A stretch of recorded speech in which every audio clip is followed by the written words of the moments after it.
seenaa leenca injifataa ta'e Aliyyi ibn Abi Xaalib haasa'uu deemna. Aliyyi dura nama ijoollee irraa Islaamaweeti. Guddina ijoollummaa isaa keessatti mana Nabi Muhammad nagaa fi rahmanni irraa jiraatu keessatti guddifame.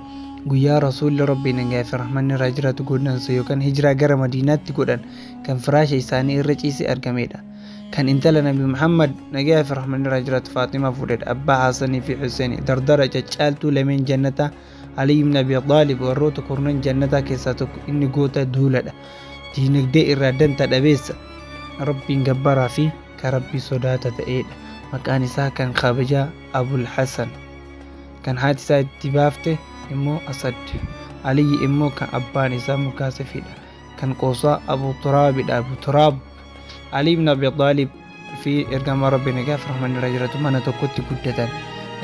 Ergamaa Rabbii nagaa fi rahmanni irraa jiraatu sababa erga abbaa isaatii fi haati isaa irraa du'anii booda akaakayyuun isaas guddisee booda akaakayyuun isaa Abdul Muttalib du'ee jennaan abbeeran isaa kan abbaa Aliyyi ta'e Abi Xaalib fuudhee mana isaatti gale.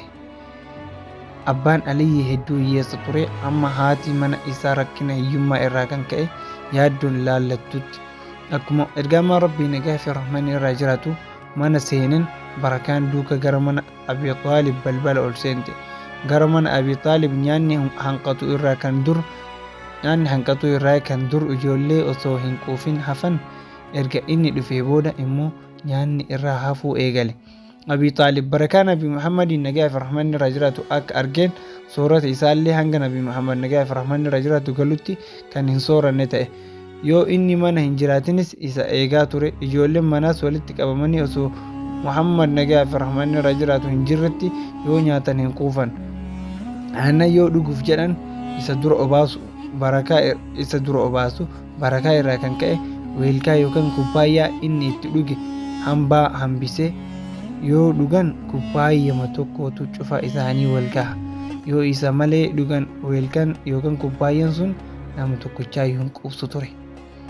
Kana kan qalbise Abi Xaalib ati barakeeffamaadha jedheeni ture. Ergamaa Rabbii nagaa fi rahmanni irraa jiraatu guddatee jennaan of danda'ee adda bahee barri of jijjiiraa osoo deemu yeroo tokko barri abaar yookaan hongeen buute. Ergamaa Rabbii nagaa fi rahmanni irraa jiraatu yeroo kana of danda'ee waan jiruuf abbeeraa isaa abbaasitti dhaqee fira isaanii Abi Xaalib rakkina akka qabuu fi ilmaan isaa irraa fuudhanii akka guddisan mari'ateen.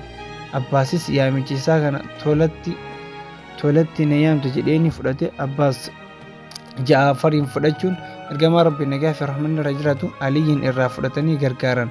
Booda Aliyyi mana Khadiijaa niitii Nabi Muhammaditti nagaa fi rahmanni irraa jiraatu ijoollummaa isaa xumurate. Haalaa fi amala akkasumas waa hedduu ergamaa Rabbii nagaa fi rahmanni irraa jiraatu irraa qabsiifatee Aliyyi ijoollummaa isaatiin dubbisuu fi barreessuu barate. Akkasumas coollee ta'uun kan warra Haashim keessatti beekamudha.